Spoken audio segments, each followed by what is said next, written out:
without advancing, pushing back without using weapons. There's no greater misfortune than underestimating your enemy. Underestimating your enemy means thinking that he is evil. Thus, you destroy your three treasures and become an enemy yourself. When two great forces oppose each other, the victory will go to the one that knows how to yield. 70. My teachings are easy to understand and easy to put into practice.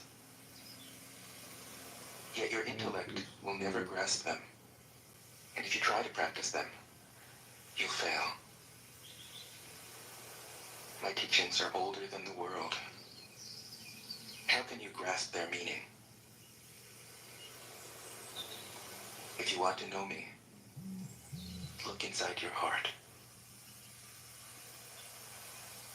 71. Not knowing is true knowledge.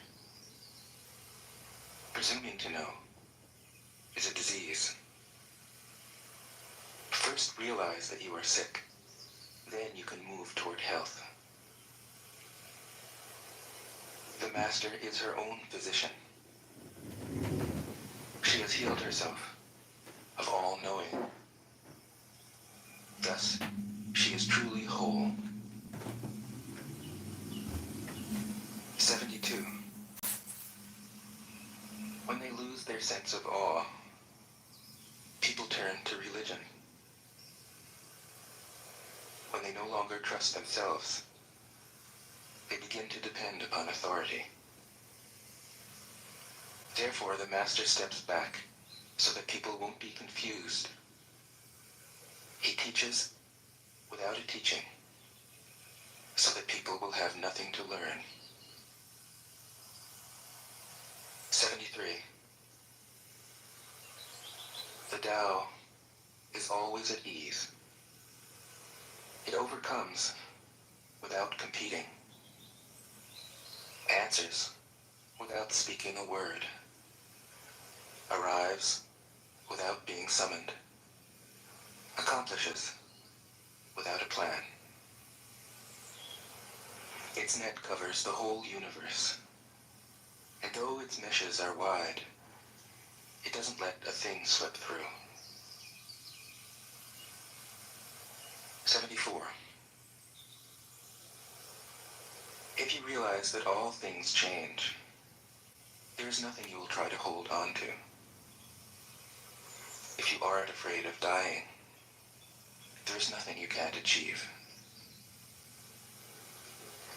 Trying to control the future is like trying to take the master carpenter's place. When you handle the master carpenter's tools, chances are that you'll cut your hand. 75. When taxes are too high, people go hungry. When the government is too intrusive, people lose their spirit.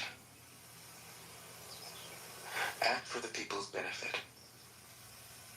Trust them. Leave them alone. 76. Men are born soft and supple. Dead, they are stiff and hard. Plants are born tender and pliant. Dead, they are brittle and dry. Thus, whoever is stiff and inflexible is a disciple of death.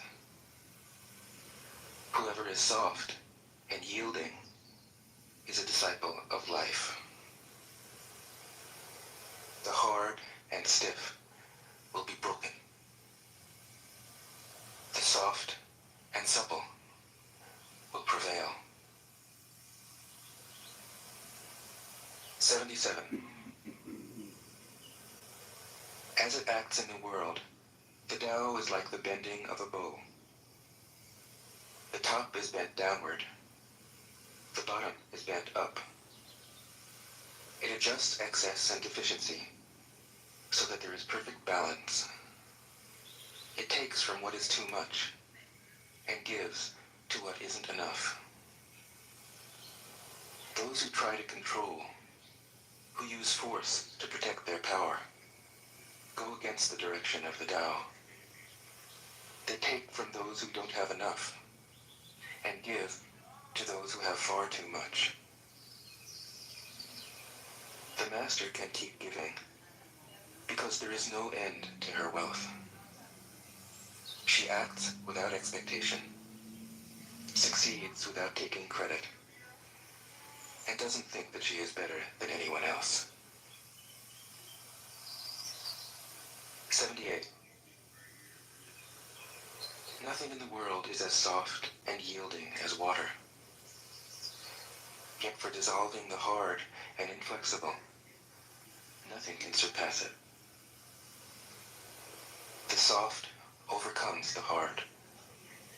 The gentle overcomes the rigid. Everyone knows this is true, but few can put it into practice. Therefore, the master remains serene in the midst of sorrow. Evil cannot enter his heart. Because he has given up helping, he is people's greatest help. True words seem paradoxical. 79. Failure is an opportunity. If you blame someone else, there is no end to the blame. Therefore, the master fulfills her own obligations and corrects her own mistakes. She does what she needs to do and demands nothing of others. 80. If a country is governed wisely, its inhabitants will be content. They enjoy the labor of their hands and don't waste time inventing labor-saving machines. Since they dearly love their homes, they aren't interested in travel.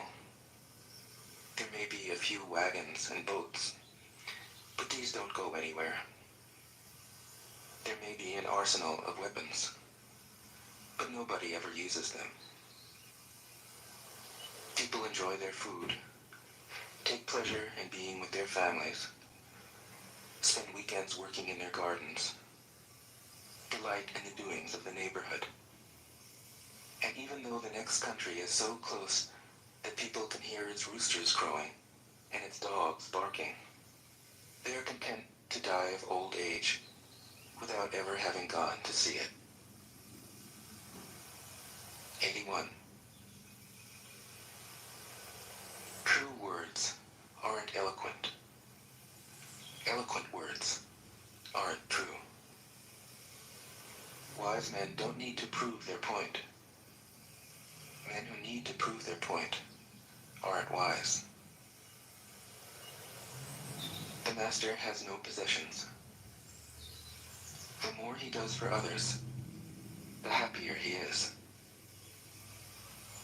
The more he gives to others, the wealthier he is.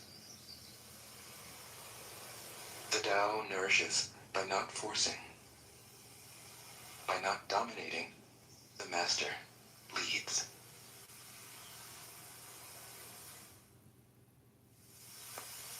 Tao Te Ching can be translated as the Book of the Imminence of the Way, or the Book of the Way and of How It Manifests Itself in the World, or simply the Book of the Way. Since it is already well known by its Chinese title, I have let that stand. About Lao Tzu, its author, there's practically nothing to be said. He may have been an older contemporary of Confucius, 551 to 479 BCE. He may have held the position of archive keeper in one of the petty kingdoms of the time. But all the information that has come down to us is highly suspect. Even the meaning of his name is uncertain. The most likely interpretations, the Old Master, or more picturesquely, the Old Boy. Like an Iroquois woodsman, he left no traces. All he left us is his book, the classic manual on the art of living, written in a style of gem-like lucidity, radiant with humor and grace, and large-heartedness and deep wisdom. one of the wonders of the world. People usually think of Lao Tzu as a hermit, a dropout from society, dwelling serenely in some mountain hut, unvisited except perhaps by the occasional traveler arriving from a 60s joke to ask, what is the meaning of life? But it's clear from his teachings that he deeply cared about society, if society means the welfare of one's fellow human beings.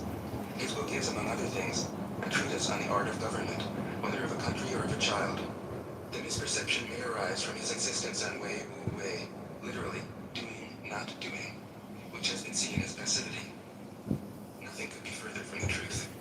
A good athlete can enter a state of body awareness in which the right stroke or the right movement happens by itself, effortlessly, without any interference of the conscious will. This is a paradigm for non-action, the purest and most effective form of action. The game plays the game. The poem writes the poem. We can't tell the dancer from the dance. Less and less do you need to force things, until finally you arrive at non-action.